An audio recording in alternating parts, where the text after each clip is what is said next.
Fermez-la. Ok, tout le monde en place, le match va commencer. Allez, on y va.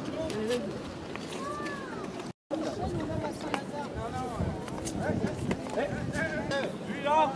Oui, lui là, ouais. Allez, ici, là. Allez, lui là. Allez, on va aller. Dégage, dégage. Ici, là, à genoux. Allez.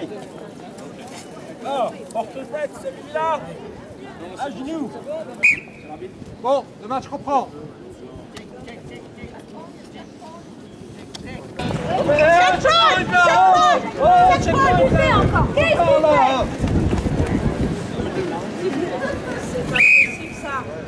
Fouillez-le.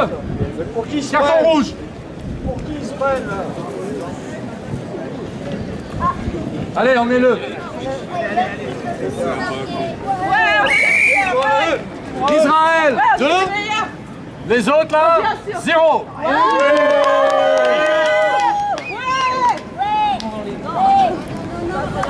Je peux vous interviewer, madame la capitaine de l'équipe israélienne. Qu'est-ce que vous pensez de ce match? Vous êtes content? Mais c'est merveilleux, c'est formidable, on a gagné avec l'aide de l'arbitre. Merci et les soldats qui ont été parmi nous, c'est super. Et eux là qui essaient de remettre en cause la légitimité d'Israël, non mais franchement, bravo, bravo Israël. C'était RMI, Radio Mensonge Indépendante. Merci beaucoup.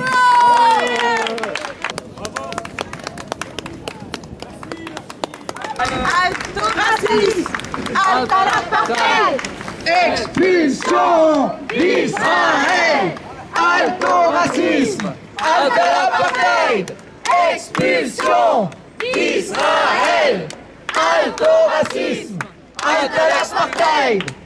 Expulsion d'Israël. Les footballeurs palestiniens n'ont jamais l'occasion, bien entendu, de jouer au foot avec des Israéliens, l'apartheid leur interdisant, mais leur interdisant aussi aux footballeurs palestiniens de jouer tout court. C'est-à-dire que les footballeurs palestiniens, quand ils veulent jouer, ils rencontrent d'une part des checkpoints, des barrages militaires en Palestine, qui les empêchent de rejoindre le reste de leur équipe. Il y a en plus le blocus de Gaza, donc les joueurs palestiniens de Gaza sont dans l'incapacité d'aller jouer. Vous savez ce qui est arrivé à Mahmoud Sarsak, ce jeune footballeur plein de talent, qui était un des grands espoirs du football palestinien. Il a été kidnappé à un checkpoint alors qu'il se rendait à un match dans le club de Naplouse et il a été, alors sans inculpation, sans charge, sans procès, il a été emprisonné pendant 3 ans sans que personne le sache et il a fallu qu'il fasse une grève de la faim de 92 jours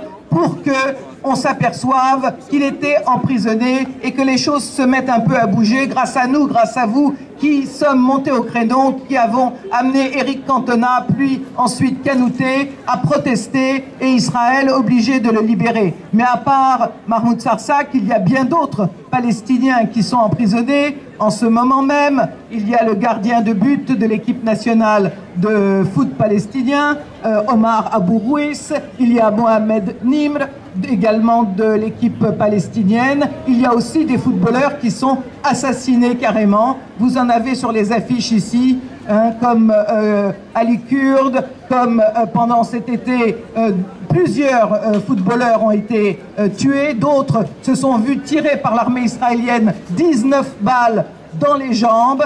Et quand ce n'est pas assassiné ou emprisonné, eh bien l'armée d'occupation israélienne détruit les stades de foot palestiniens, notamment le stade national Palestine à Gaza, détruit plusieurs fois.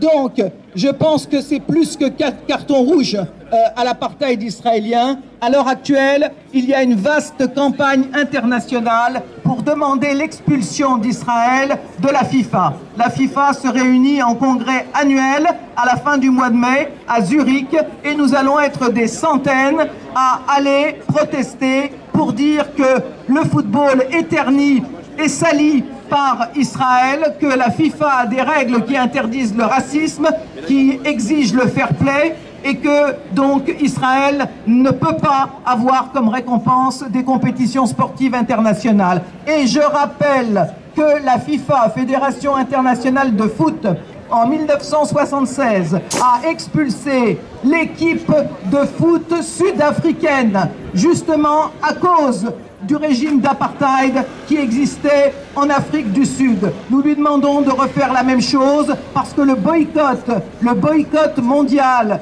de l'apartheid sud-africain a permis justement l'abolition de la ségrégation, de la répression des Noirs sud-africains. Et nous vous appelons tous et toutes aujourd'hui à participer à cette campagne internationale. Vous pouvez le faire de différentes façons.